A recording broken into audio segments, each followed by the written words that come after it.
Hey guys, welcome back. Hope you guys are doing well. Hope you're having a great day.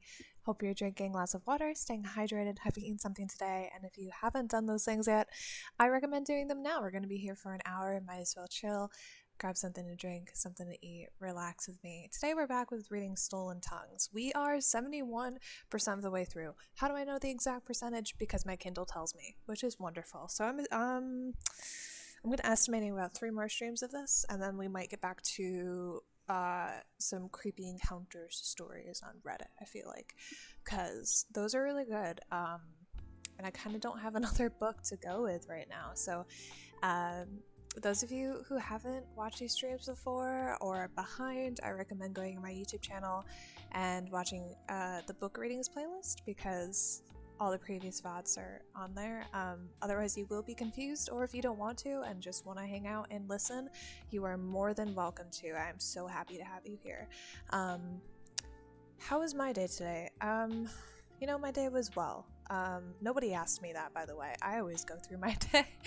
Hi, I'm Maximum, and I just randomly start talking about things that come into my mind. So, today I had my acting class, and I did my scene finally in front of people, and it went really, really well. I'm really happy with how it went. It was really, really fun, and that's kind of the only thing that's happened throughout my day.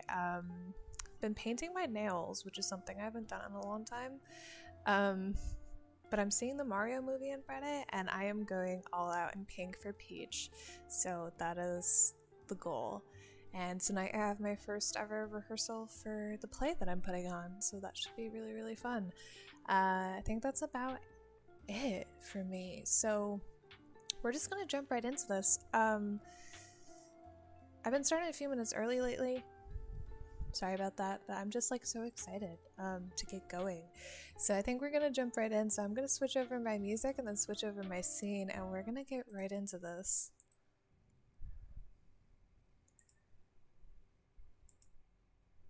Here we go. All right.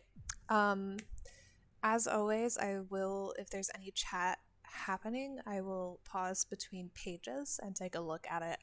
I won't be pausing mid-page to look at chat, because I don't want to take you guys out of it too much, or anyone watching the VODs out of it too much. Yeah, that's kind of how it's going to go, but I want to hear your thoughts, so don't hold back on them. I love seeing your thoughts in chat.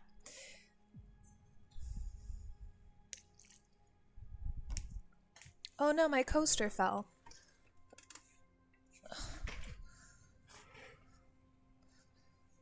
Silly coaster. Alright. So we're in chapter 32. A few weeks came and went. Summer was upon us, and with it the warm winds of change.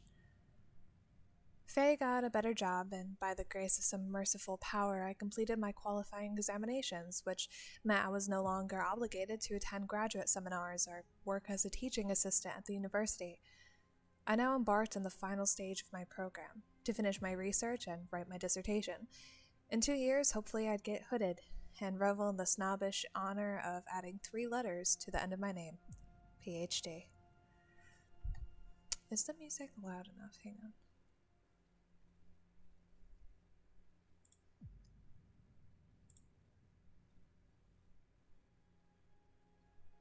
I feel like I should turn it up a bit. That should be good. There we go. Luckily, I had secured a few generous research grants, which enabled me and Faye to move a few hours north for her new job. We rented a nice condo in suburbia, slightly bigger than our home back in faculty housing, and both of us were delighted to find the nearest forest stood miles and miles away. If the imposter wanted to come after us here, he'd have to learn how to imitate a lawn gnome. Faye seemed to be in much higher spirits, too. Her playful demeanor had returned, along with much of her sarcastic wit.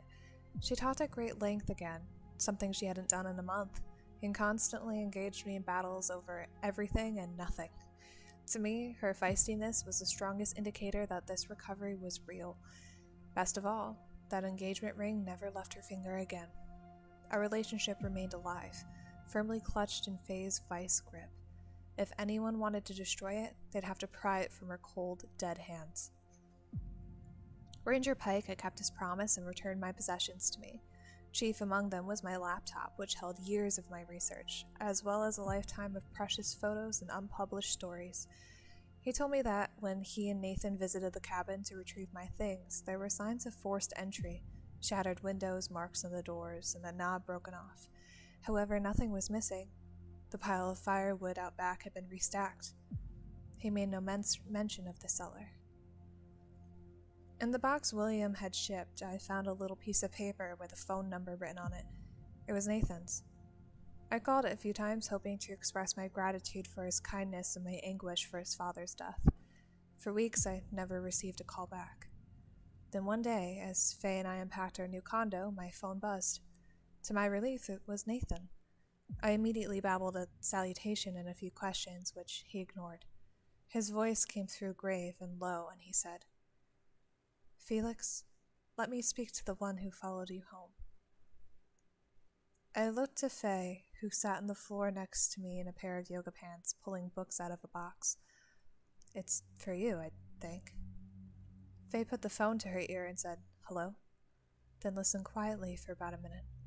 I could hear Nathan speaking, but could not make out anything he said. Suddenly, a volcano of black puke exploded from Faye's mouth. It sprayed across the carpet in a cone before her and sent me nearly jumping out of my skin. She doubled over onto the floor like a rag doll, coughing and sputtering. I leapt to my feet, panicking, and asked if she was all right. I picked up the phone and screamed at Nathan, demanding to know what he'd said to her. "I know how to purge a drain clog," he said, chuckling. "What did you do to her?" I repeated, trying to desperately stave off the sympathy nausea that washed over me. My skin went clammy and tingly. Faye staggered off to the bathroom to clean herself up. I fled to the backyard, shaking so hard I could barely command my muscles. Nathan spoke as I walked, but I barely picked up on anything he said. The tunnel vision of fear protected me from all outside stimuli. My brain was trying to block the vomit out. "You okay?" he asked. My mind settled enough to process his words. "You're out of breath." "I'm phobic," I wheezed. "Can't stand it. Son of a bitch." A cool breeze caressed my face. My lungs expanded. I could breathe again. "We need to talk," Nathan said. As my awareness of the world returned, I suddenly worried that he was about to blame me for his father's death. How could I even begin to apologize? "I wanted to. He was a good man," I said, trying to string my thoughts together into coherent sentences. "I'm so sorry." Nathan was silent for a moment, then replied, "Yeah, I know." "Do you know how it happened?" I felt awful for asking, but some part of me had to know. Maybe he got lost and died of hypothermia. Maybe he fell and hurt himself. Maybe it was quick. My heart ached for a death other than the one my brain imagined. I couldn't bear the thought of the gentle Tue meeting his end in the claws of the imposter. "He went off the road," Nathan said, "up into the woods. Police think he was trying to avoid some of the snow collapses. That can push you off the cliff if they're big enough, or bury you." His voice seemed incredulous, like he thought the idea was stupid. "But you don't believe that?" I guessed. "No." "Why not?"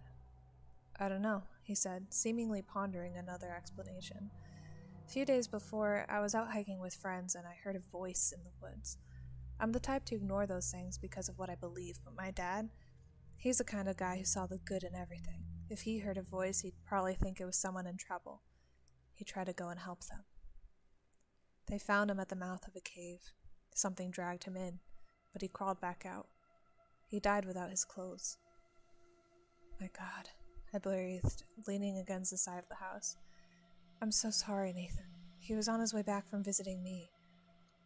"The body was mutilated," Nathan stammered. "Someone took his skin and hair, took his teeth." He broke down and cried.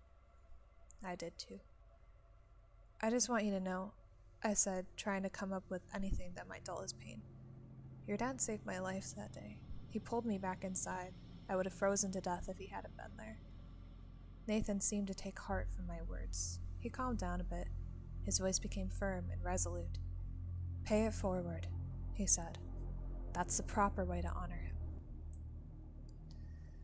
I looked through the screen door at Faye, who now scrubbed the carpet with frantic devotion. I will, I replied. I promise. Nathan and I spoke a little longer. I watched the clouds drift overhead and disappear behind the house as he talked. He told me that he'd met with his best friend's grandfather, a man who still believed the old stories of their tribe, and learned a bit more about it's the imposter. I can't pronounce the full word for it. Allegedly, the creatures hunt and kill at random, salvaging the human and animal parts they need to walk the earth as mortals for a short time. But their real pleasure derives from conquering a person from within. They become fascinated with certain people and harbor special intentions for them. Faye seemed to be one of the unlucky few who were chosen in this way, and this imposter's fixation upon her had probably festered for decades. After long enough, the continued presence of such a creature in the mind of a victim leaves a stain on the soul. This corruption necessitates a purge. Hence the barf party Nathan had just thrown for us. I prayed that the carpet stain was easier to banish than the creature, or else Faye would probably fly Nathan out here and force him to clean it himself. What'd you say to her anyway? I asked. I just mentioned your famous tacos, he replied. Faye and I christened the new condo with our favorite tradition. We grabbed milkshakes from a nearby burger stand and held a movie marathon on the couch, awash in a sea of blankets. Instead of the usual horror films, we lined up a stack of mindless comedies, including Faye's all-time favorite, Grandma's Boy. Sorry, my ear is itching. About halfway through it, she got up to get a drink from the kitchen. On the way, she paused at the horrid gray stain on the carpet. It looks kind of like a person, she said. She was right. The mark was about 2 feet long and looked a bit like a man with gnarled limbs and crooked shoulders. One arm reached up above his head, and twiggish fingers branched from his hands. I'll rent one of those carpet cleaning machines from the grocery store, I said, sucking down the last bit of my milkshake. I stopped counting the nights since Faye had last walked or talked in her sleep. It had been little more than 3 weeks, one of which we'd spent in our new place, and a feeling of cautious relief was finally settling over my mind. A few nights after the movie marathon, I rolled over in bed and put my hand on Faye's back. The second I touched the cold sheets, 1,000 horrible thoughts rushed through my head. Faye hadn't made a peep since everything had settled down, so my brain immediately interpreted her absence as a sign that our visitor had returned. I found her downstairs. She sat there in the dark, spine straight and her neck craned to the side, facing the stairwell. Her eyes were closed. She ran her finger across the stain on the carpet before her, whispering to it and giggling. I raced over and threw the light on. As I flipped on the switch, Faye mumbled, with a big grin on her face. How could I forget? She winced and threw her hands over her eyes, shielding herself from the light. When she came to, she looked around in confusion and glared at me as though she'd been woken from an unusually good dream.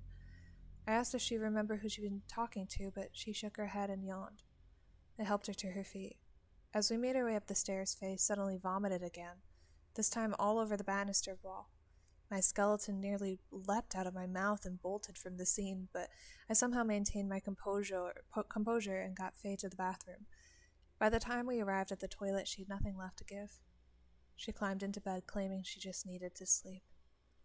For an emetophobe, cleaning up vomit is a diabolical form of punishment. I spent almost half an hour scrubbing the wall, gagging all the while, scarcely able to still my rattling hands. But after a time, something distracted me from the horrid stench. The stain had an unusual shape that reminded me of a Rorschach test. From the angle at which Faye projected her dinner, the dark splotch ran from the wall diagonally, stretching nearly 5 feet. Like the mark on the living room carpet, this also had the shape of a man. Only this time, he was climbing or gliding through the air. His long clawed fingers dangled out in front of him as though he could walk on them. I had to take a boiling hot shower to get the stink off my body, and by the time I crawled into bed, Faye was sleeping peacefully. Please don't do this again, I said, gliding my fingers across the small of her back. I don't know if I can deal with it anymore. Sleep never came that night. I was awake when Faye climbed out of bed and wandered into the bathroom. I rolled over and buried my face in the pillow, shielding my eyes from the blinding light that outlined the door. She remained in there for a long time. I figured she was still feeling nauseous. Faye was usually sensitive to my phobia, and if she could help it, she'd sequester herself far away from me so as not to freak me out when she got sick. At this point, however, I wasn't sure why she'd even bother. The light flicked on after a while and the door creaked open. I waited for the feeling of her getting back into bed, but it never came.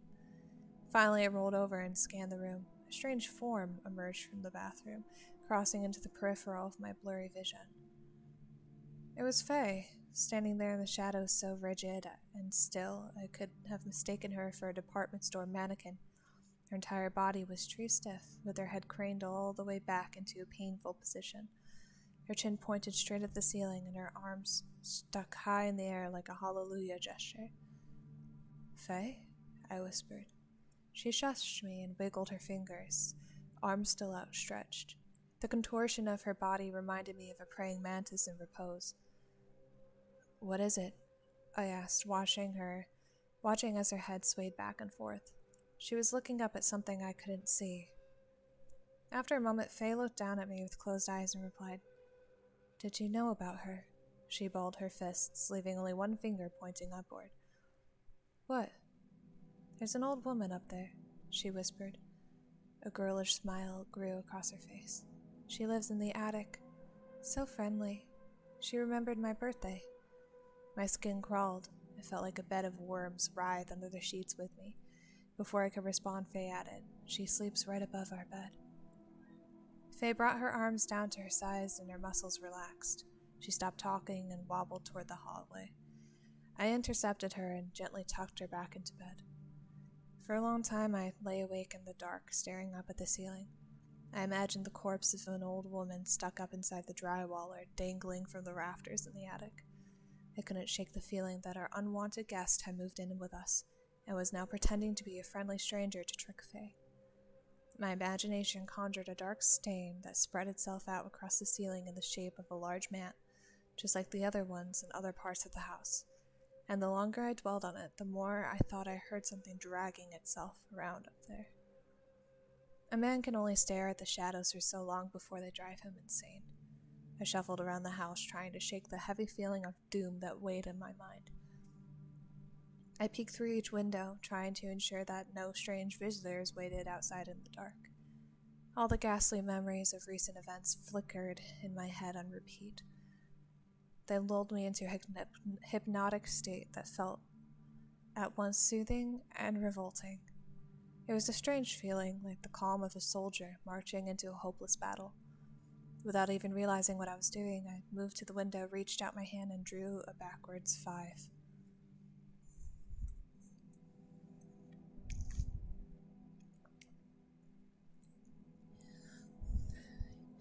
Later in the week, I phoned a local carpet cleaning service, unwilling to devote any more time to removing the stains myself. A paunchy man showed up in the late afternoon, dragging in with him a big machine.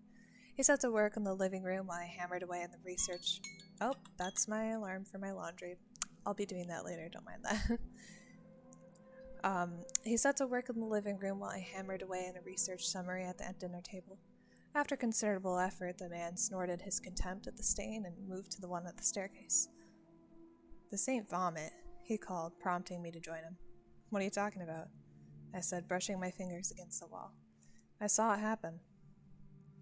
The man shook his head and grunted. "Ain't vomit. Vomit I can get out. You sure she didn't drink oil or some shit?" Seeing that I wasn't laughing, the man cleared his throat. "Need to be painted over, I reckon. You know how to sand and prime?" "I'm almost a PhD, I said, pointing at the mound of books on the table. "I can't do anything that could be remotely considered an employable skill." The man laughed and slapped the back of his hand against my chest.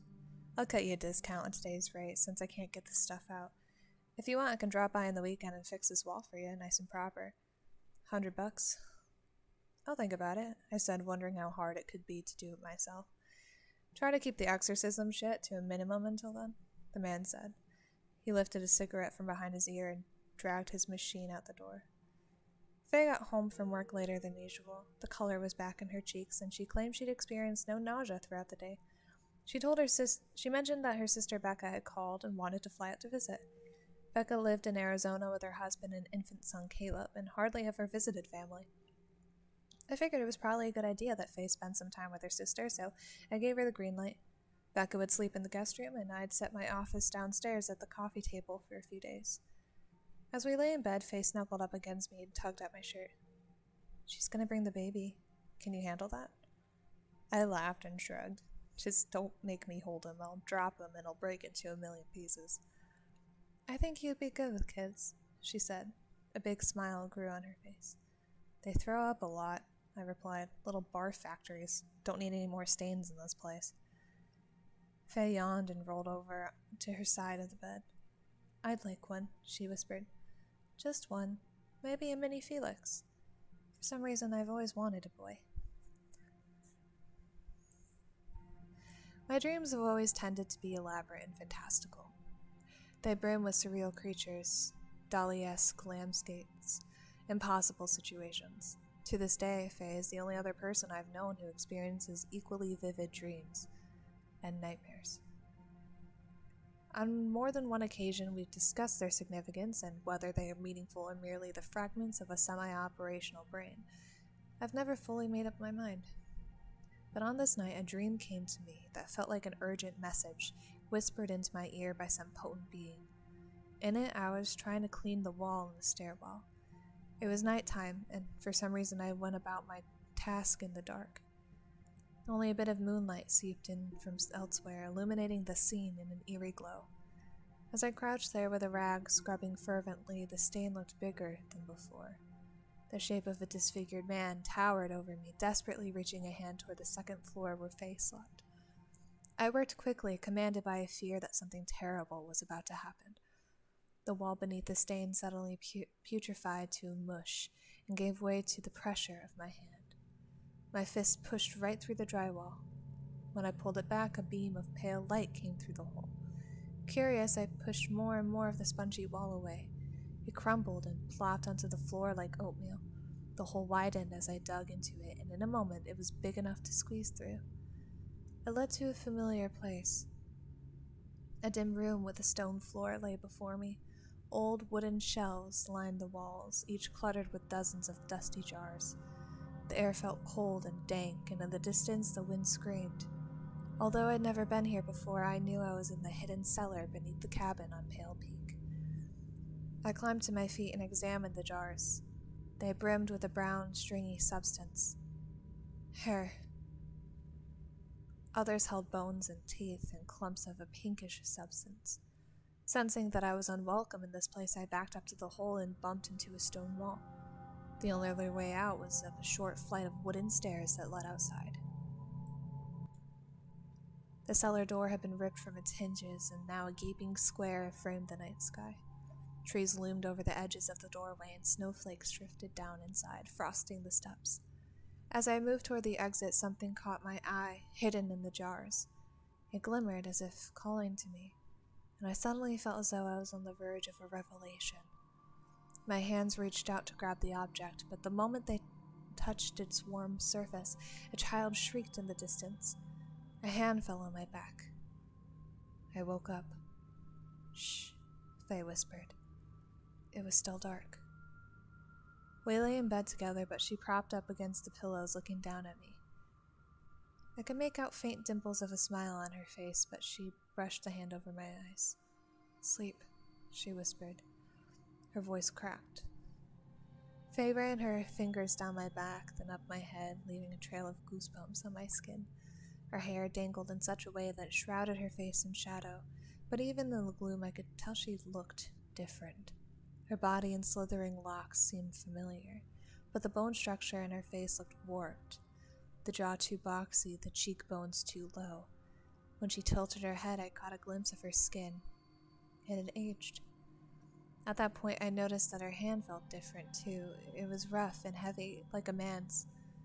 I lay there motionless, paralyzed by the amalgam of familiar and unrecognizable features that comprised Faye's visage. Dreadful memories of the imposter lying in bed with me at the cabin raced to my mind. "Where's Faye?" I asked, preparing for another brawl. She abruptly climbed out of bed and stood in the middle of the room, tilting her head as if listening to a distant sound. "There it is again," she said. This was unmistakably Faye's voice. The killer instinct within me faded. She walked to the wall and reached for a doorknob that wasn't there, then tried to flip on a light switch that didn't exist. She's remembering the layout of our old bedroom, I realized. Faye began arguing with someone, as a couple might in public. She kept her voice low, but sharp. "I already fucking told you we don't know any of them. I don't know anybody." "Is that you making all that noise? That's sick. You're sick." "Who's with you? Let me see him." As I crept out of bed to grab her, Faye shrieked at the top of her lungs. "Are you just gonna stand there and cry all night? Why don't you just come up here already?" Her own screams woke her. She looked around in confusion and swayed. I caught her before she fell. "Get off me!" she yelled, batting my hands away. I tried to hold on to her, but she squirmed loose and bolted into the hallway. There she fell to her knees and vomited all over the floor. For the third time since we moved into the condo, I found myself assessing a grotesque stain in the dead of night. Faye sat at the top of the staircase, leaning her head against the wall, looking at the hideous work of art she'd sprayed all over it a few days prior. "I'm sorry," she said in a mousy voice. "I know you're sick of all this." "You're sick, Faye," I snapped. "We need to go to a hospital." "After all this, you think that's the problem here?" she replied. "You think they're going to give me a prescription and all this will go away?" I had no response. She was right. "I know you tried to fix this," Faye continued, "and I know you feel helpless. I really do appreciate how much you've done." I looked over at her. She traced a finger along the part of the splotch in the wall that looked like a gnarled hand. "Maybe this is something you need to fix," I said angrily. Without any response, Faye brushed past me and went downstairs, presumably to give me some space. While I cleaned up the mess, guilt for attacking her gnawed at my insides. I finished up and went downstairs to find her. She was lying on the couch under a blanket, trying to hide the fact that she'd been crying.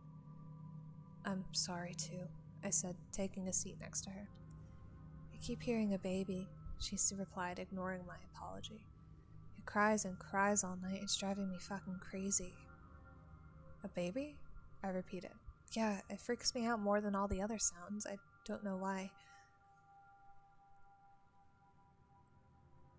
I glanced at the windows that flanked the living room to two sides. "He wants to trick you, Faye. He's always trying. He tried to lure you with your grandpa's voice. Maybe he's going after your motherly instincts now." She shuddered and tucked the blanket up to her chin. "I'm exhausted," she said. "I feel like I can't fight him anymore. I just wish he'd end it." I leaned in and kissed her forehead. "You're not licked yet," I said. "He's getting desperate. I saw it on the mountain. We just need to hold on." "He wants something from me that I can't give," she said, finding my hand and squeezing it. "5?" I asked. The hedges rustled outside. We both looked to the front door. "I don't know what it means," she whispered. "I swear I don't." "Maybe Becca knows," I said, getting up and looking through the peephole.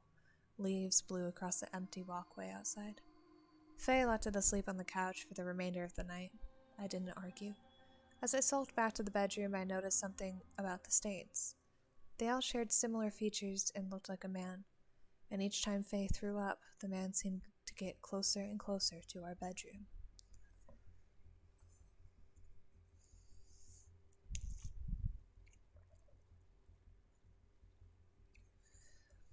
Becca wasn't kidding about her intention to come stay with us. As soon as Faye told her I was fine with it, the two organized an itinerary and booked a flight.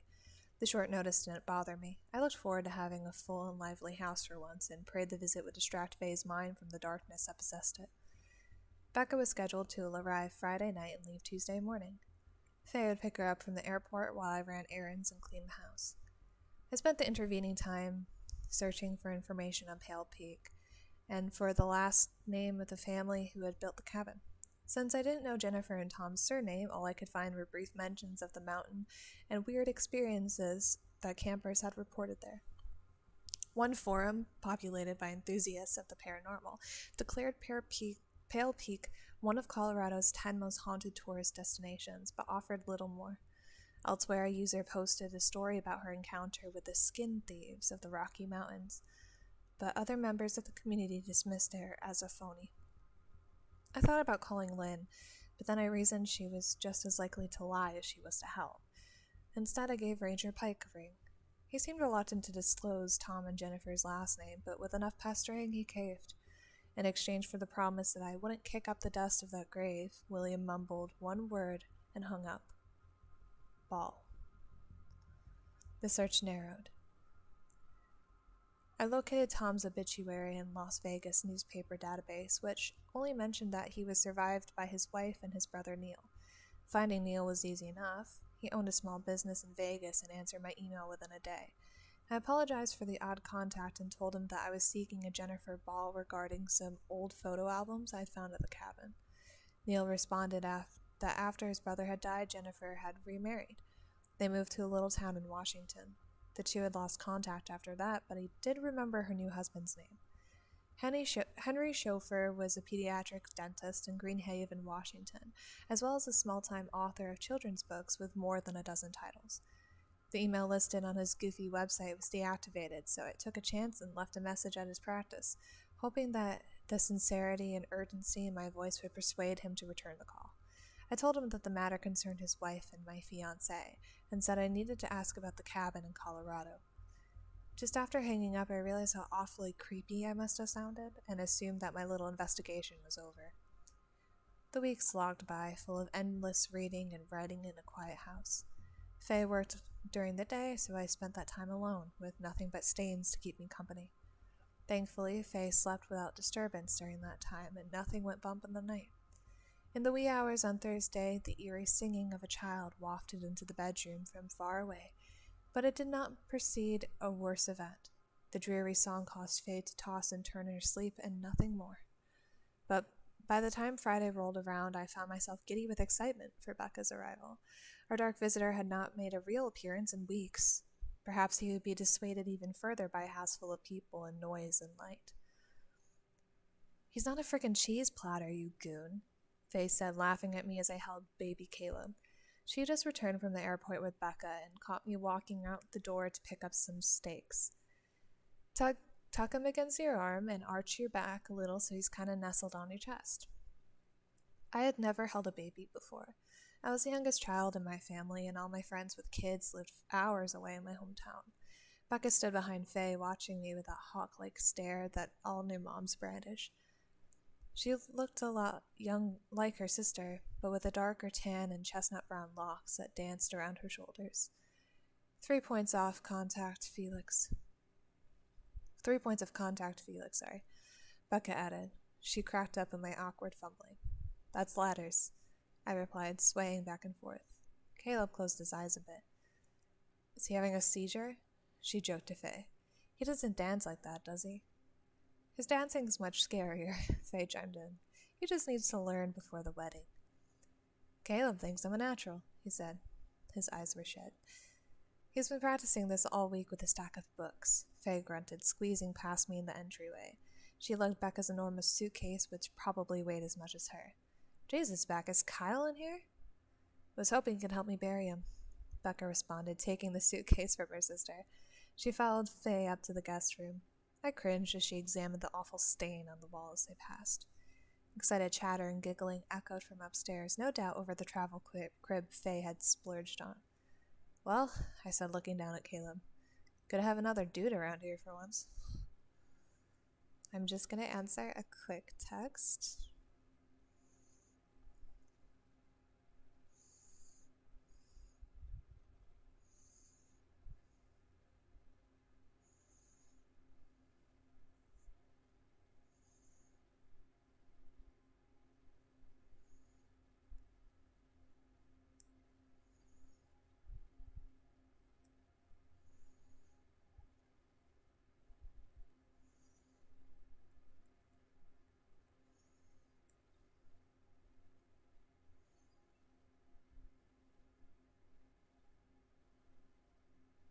Okay, What happened to my music?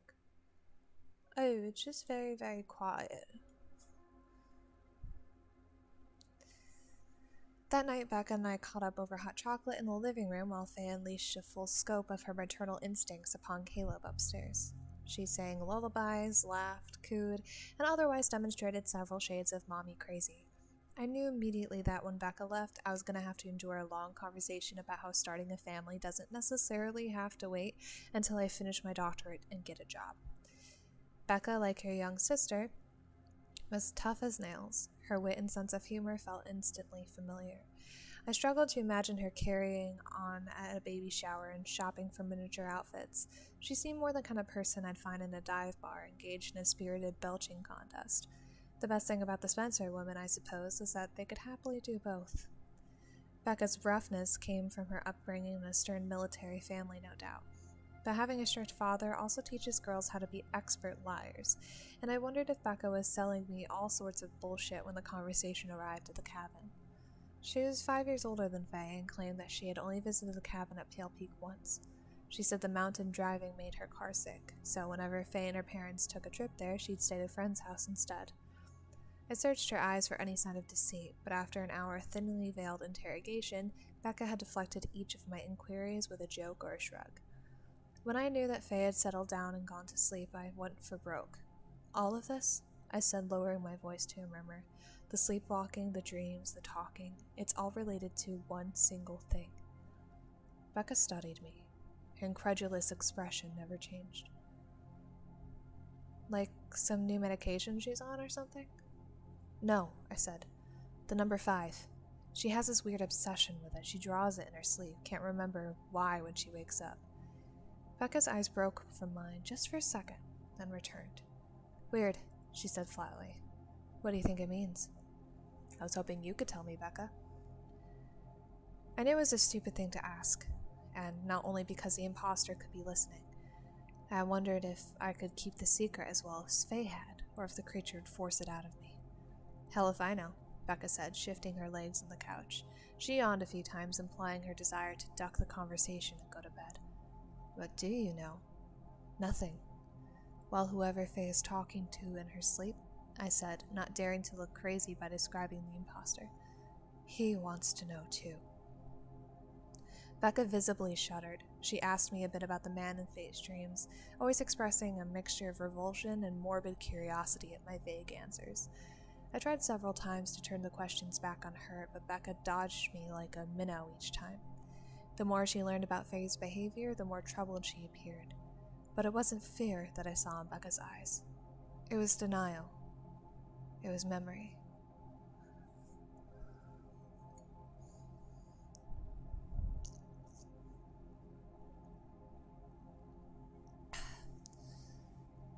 That night I woke to the sound of a baby crying.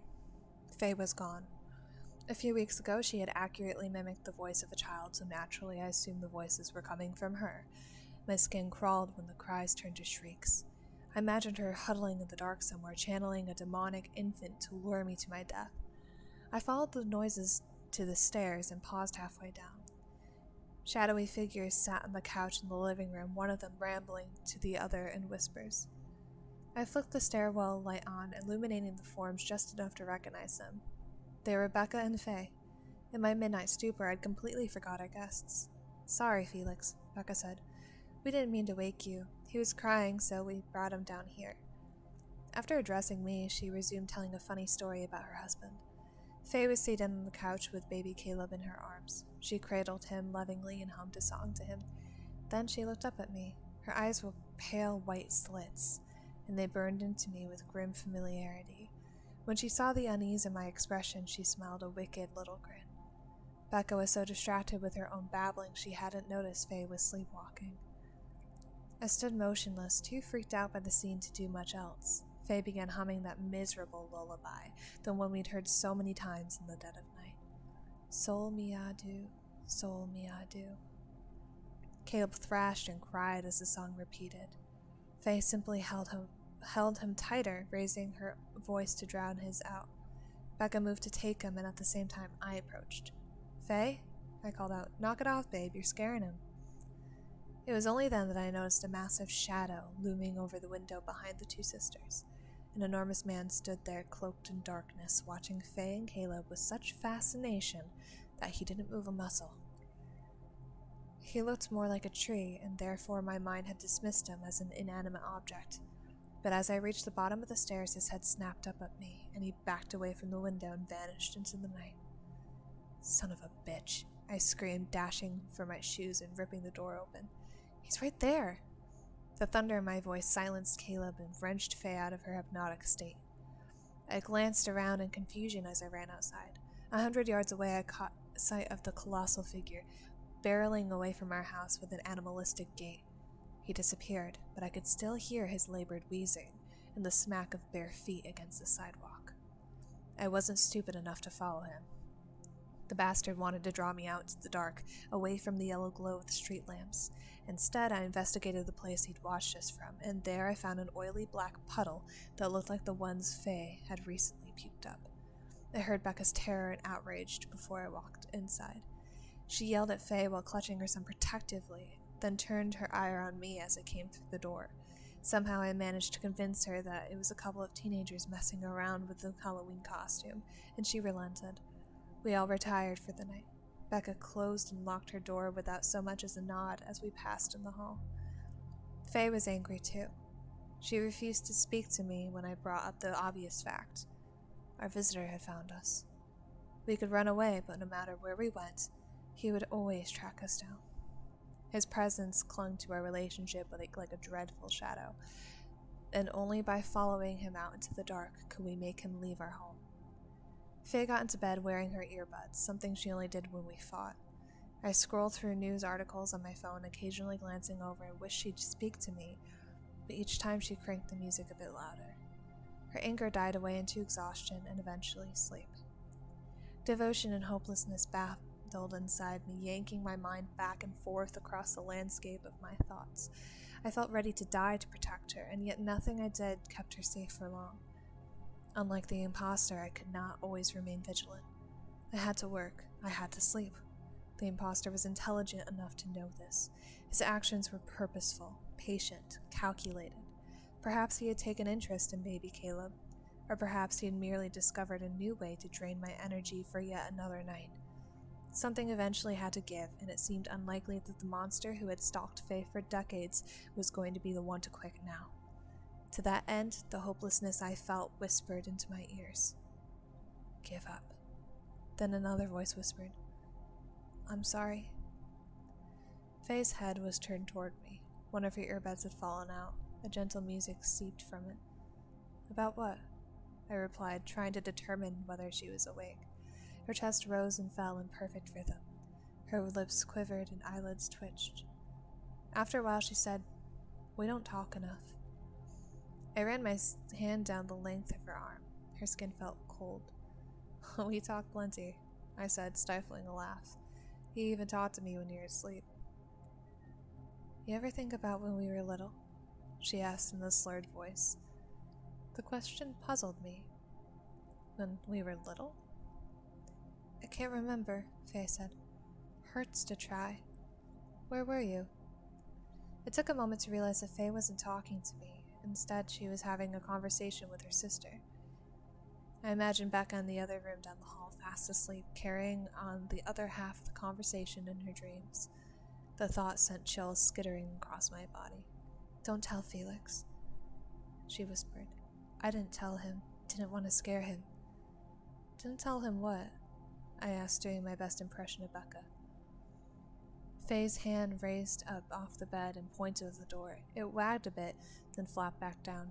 He's in the stains, she said, lowering her voice further, as if to tell her deepest secret. He gets up and walks around at night. The floorboards groaned beyond our bedroom door. Someone was on the staircase.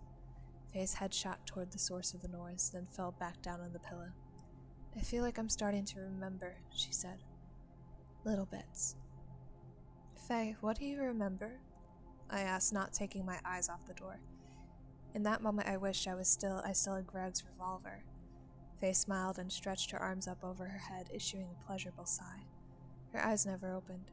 He needs me. she breathed. Caleb's cries erupted from down the hall. But he's a little corpse now, she added, then rolled over into a deeper sleep.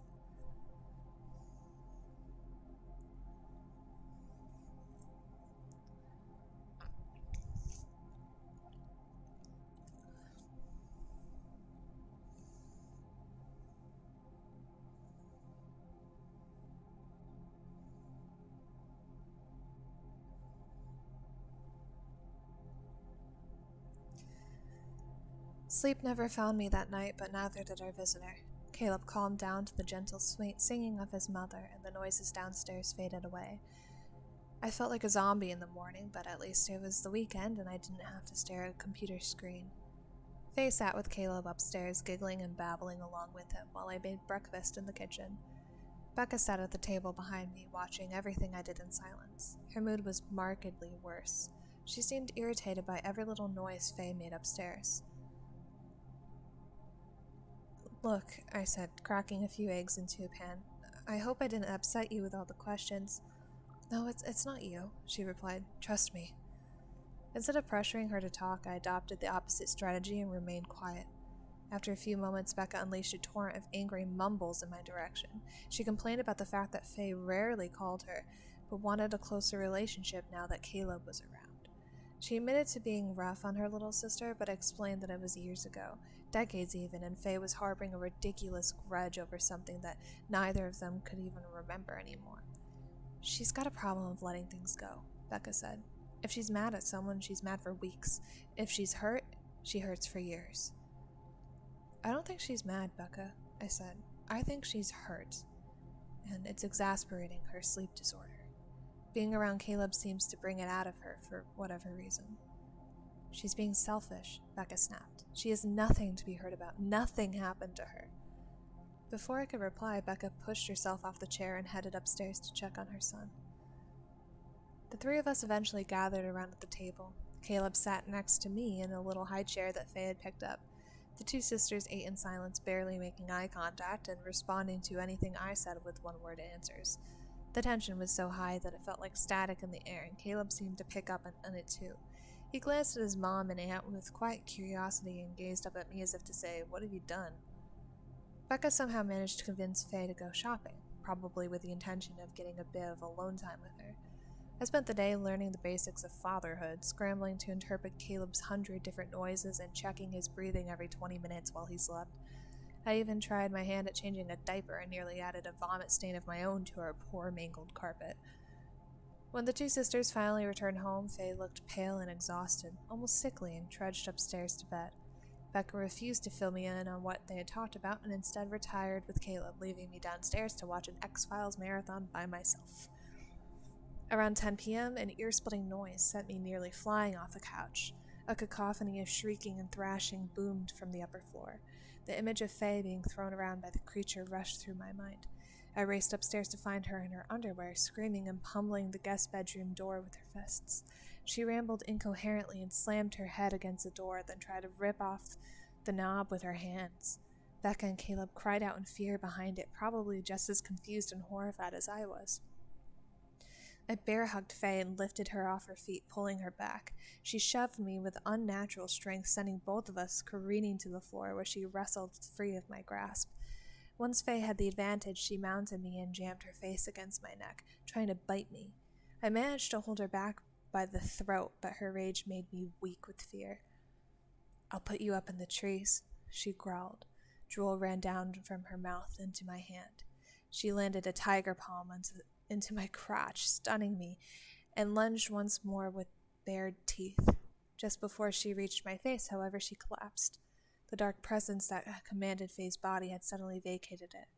She looked around the dim hallway, regaining consciousness. Becca poked her head out from behind the door as Faye beheld our terrified expressions. She burst into tears and retreated into our bedroom. "I'm so sorry," she whimpered, shaking visibly as she moved. "I'm so sorry, you guys. I'm sick. I'm really sick. I want to die." The lock clicked.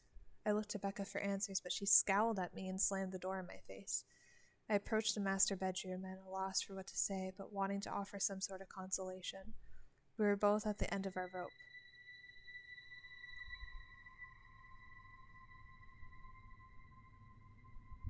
That was a weird sound. Okay. Faye, what's going on? Are you okay? Go away, she called out in a shaky voice. You're not safe. I'm gonna call Nathan, I said. He'll know what to do. I pulled up my phone as I headed downstairs. As I passed the stain on the wall, it looked bigger than before.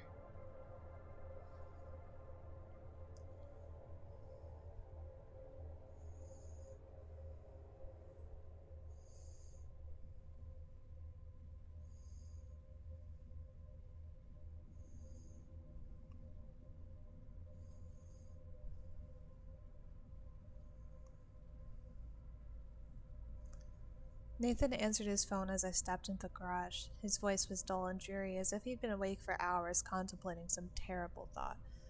Tell me about the child, Felix. The question caught me off guard. How'd you know? I had a nightmare, he replied.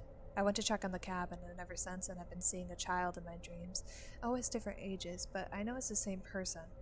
I figured he's got something to do with you guys. Nathan told me that he and a group of friends from his community went back up the mountain to investigate the circumstances of his father's death. They camped for a few nights and even stayed in the woods next to the cabin. Nathan heard Tawei's voice calling for help, crying and speaking in their native language. After learning about my experiences in the weeks prior, he was convinced that this was not his father, but something else trying to lure him into the woods. They also heard children weeping in the forest. One of Nathan's friends left the tents to take a piss, and when he returned, he claimed to have seen a young boy with grayish skin.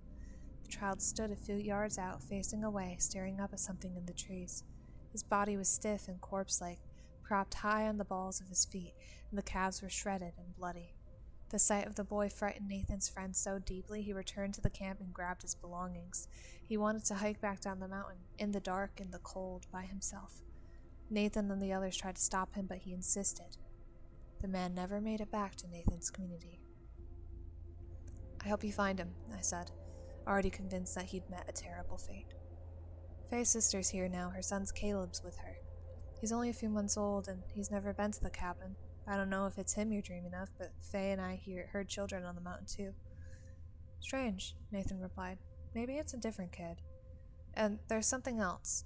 I spoke with one of the elders of our community, one of the few who would speak to my father about your situation. Tell me everything, I said. The one who followed you home, Nathan said.